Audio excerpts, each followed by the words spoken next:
He's Louisiana's most well-known governor, but did you know the one and only house Huey P. Long ever built is right here in Shreveport? Jeff Bindford joins us now with more on that. Jeff. Yeah, I'll tell you what, this thing is really worth taking a look at. Not only that, but this is the 100th anniversary of Huey Long's home construction. So we thought it'd be a great time to take a tour, complete with some musical accompaniment from Huey himself, espousing his political philosophy. Every man a king, for you can be a millionaire. Get ready to take an amazing tour and experience a little slice of history. Who knew? You can see right here on the list of historic sites, the one and only house ever built by Louisiana's most famous governor, Huey P. Long, and as you can see, it is a sight to behold. We start from the bottom, that the 25 or more million American families shall have a homestead, a home. So the story is that Huey Long had just moved to Shreveport, and they had another house in Shreveport, and he had one of his biggest lawsuit cases ever against Commercial National Bank. And he profited $40,000 from the lawsuit. And the story goes that he picked this lot because it was neighboring to the owners of Commercial National Bank. And he wanted the owners of Commercial National Bank to see that his winnings built a house. And even a century later, Blaine Callahan says he can feel the spirit of Huey inside the house. Absolutely. There's been some interesting little kind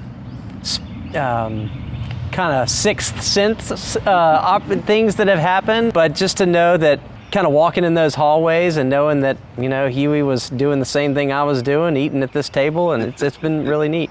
Okay, let's go inside. Pretty cool door. Yeah, so the door is original. All of the windows in here are original. The floor plan in here would have been original to my understanding. The fireplace is original. The hardwoods are original. Okay, so this, originally this would have been a screened-in porch.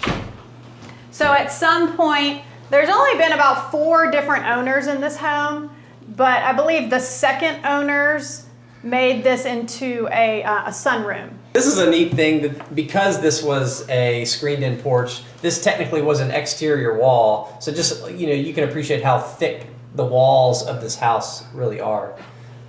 This is also that the room that was Huey's office formerly, and the cool thing about this, he had his own exterior entrance to his office, and this is the area where the 2 phone lines for his 2 private lines were located here. Yeah, and that was different for the day, right? Yeah. I managed to become governor in 1928, and they impeached me in 1929. Here's a quick look at the dining room. One thing to note, even though it looks like it could be, the furniture in the dining room or any other room is not original. The kitchen. Right, the kitchen. So the kitchen has been remodeled. This is not original.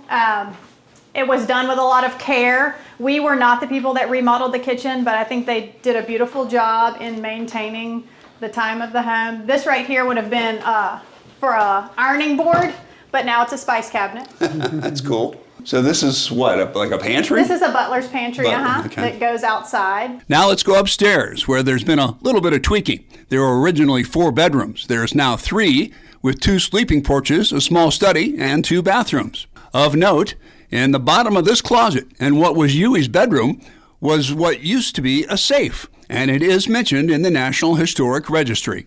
A couple more things to note. This is now the master bedroom, and as the Callahans point out, it is lined with windows. Also, this from the recently remodeled roof, one of the original tiles. In the bottom right corner of the interior etching, you can see it was created in 1924 when the house was built. And in the wrought iron over the main entrance, the initials HPL for Huey P. Long. Had to look hard at those, but there's a lot more we could show you, but that gives you a pretty good idea of the piece of history still going strong on Shreveport's Forest Avenue. One other note, that house is under contract. The Callahans say they've done their duty to it, and it's time to pass it on to the next family.